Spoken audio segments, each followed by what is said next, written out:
hindi lip sync. Kasi lip sync is, they're just lip sync pero boses namin. This one, they're putting other words into our mouth. Yes. It's about the paying of card. Oh, And tungkol dun sa may inaanak, thank you. Na-send ko yung sa'yo, pero hindi ko yata napanood. I'm sorry. Hindi ko na. Alam nyo, hindi ako familiar, pero kung maganda yung sinasabi, okay. Pero kung hindi, o baka they might be promoting something that hindi kami aware, I don't think that's right. I don't think that's right. Atuwaan lang siguro. Basta't walang sasabihin masama. Or walang binebenta na produkto, or wag lang ganon. Kasi may mga ahensyang humahawak sa amin, pwede kaming magkakaso doon na breach of contract. Kasi gamit ang mukha namin. Pero so, I will check on that. First time, parang hindi ko pa nakita.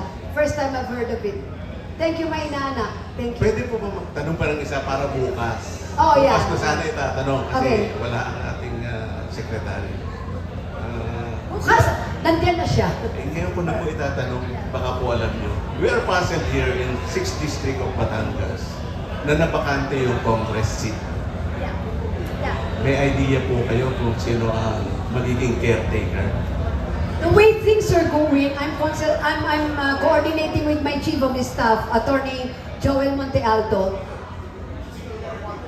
Hindi, kasi sa ngayon kasi, sa alam ko lang, sa alam ko, wala pa silang pinag-uusapang papalit.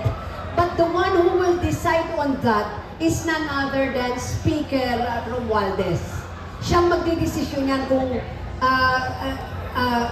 siyang caretaker na, si Speaker Romualdez. Pero ngayon, attorney, wala pang kapalit eh. So, wala pa rin. So, kami pa rin ang nag-aalaga ng 6th District. Maraming So, salamat. don't worry, hindi natin pababayaan ang 6th District. Thank you. Kung kailangan pumunta ako sa Congress, pupunta ako.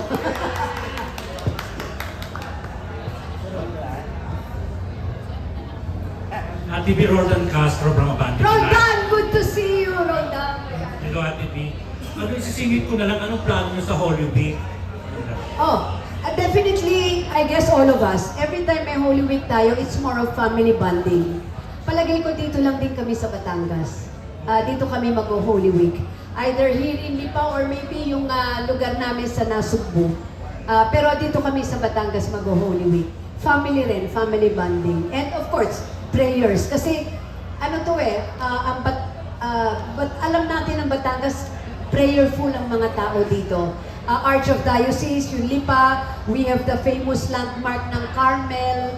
So, masyadong religious ang mga Lipeños. So, perfect yung Holy Week talaga to spend it here in Lipa, in Batangas. Okay po. Saka yung mga artista o taga-showbiz na susuporta sa Barako Festival, sino-sino po sila? Nako, you know better. Marami. I think marami.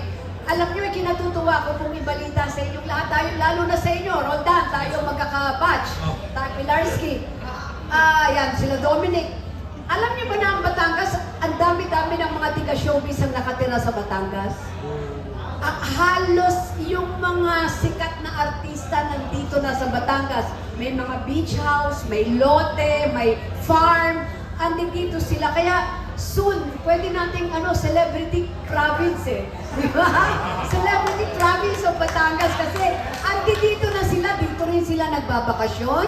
Kasi ang advantage lang po ngayon ng Batangas, how will I say this? Ang Manila kasi, congested na. Congested na. Kaya ang pinaka-the best lang na lugar na so convenient and very accessible dito sa South talaga, ang una mong dadatnan talaga Batangas. Kaya even sa ekonomiya natin, yung mga, let's say, gustong mag-business, masyado nang congested sa Manila, papunta na lahat yan sa mga probinsya. At pag pupunta na yan sa South, wala kang unang dadatnan kundi ang Batangas. And ang Batangas, very willing and able to accept them. More investors coming in, more job opportunities for the Batangueños. Ate B, isang singit na lang last. Reaction mo na ngayong award season na labanan daw kayo ng Sharon, Vilma, Nora, and Maricel Soriano. Anong reaction mo You dyan? know, they're all my friends. Siguro nung nakita nyo naman nung manalo ko sa When I Met You in Tokyo, miski ako napaiyak. Kasi I wasn't expecting that. Dahil uulitin ko lang sa inyo, nung ginawa namin ni Mr. Christopher De Leon, yung When I Met You in Tokyo, hindi namin inisip maging Best Actor or Best Actress. Ang inisip natin, 10 pelikula ang sasali. Sana let's just make the most of it. Dahil ang gusto lang namin, sana itong festival na ito, mapabalik, 49, mapabalik natin ang mga tao sa sinihan. Na-miss namin yung blockbuster nung araw na pag pumipila parang ahas ang tao. Na-miss natin yun for a long, long time. So yun ang adikain namin na sana, hindi naman When I Met You in Tokyo lang, sa 10 pelikula, mapabalik namin yung talagang passion ng tao to go back to the theaters and because it's going to be very, very good for the industry. Tapos, nanalo akong Best Actress. I mean, and I would like to thank, you know why? I have 2 directors, no? Si Direk Romel and Direk Rado. But it was Christopher De Leon, my associate director, and I asked for him to direct me in mga most crucial scenes. Sa mga crucial scenes ko na sinabi naman nila, may nasaktan ba?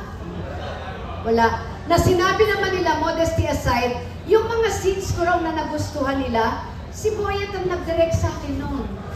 That's why I'm very, very thankful kay Yetbo. I call him Yetbo. Kaya yung trophy ko, ang kalahati doon bukod sa pamilya ko, si Mr. Christopher De Leon.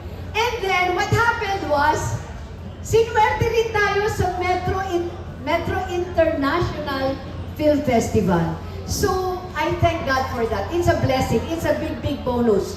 Ngayon, sa mga darating na award-giving bodies, Sharon is a friend, Maria is a friend. Kung sino man ang mga mananalo, well-deserved.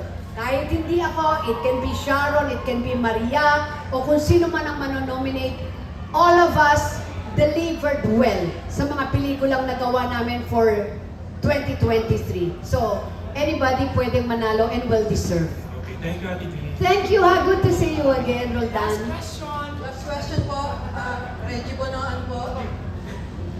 TV. Reggie, ba't hindi kita nakilala? Bigla ka nakasombrero, Reggie. My God. Reggie, thank you. She's a long-time friend. Hindi kita nakilala sa sombrero mo, Reggie. Ikaw pala yan. Sanay ako nakaganyan ka. Reggie, thank you. Thank you mula sa amin. Thank you. Sa itong year na to is 50th MMM. Yes. May entry po.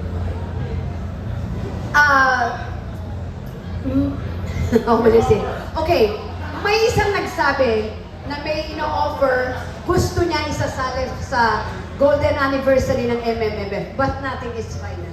So I cannot commit. Pero may nagsabi na isasali natin sa 2024 Golden Metro Manila Film Festival. Pero no commitment yet. Thank you, ma'am. Reggie, thank you. Thank you very much. Reggie, thank you. So, thank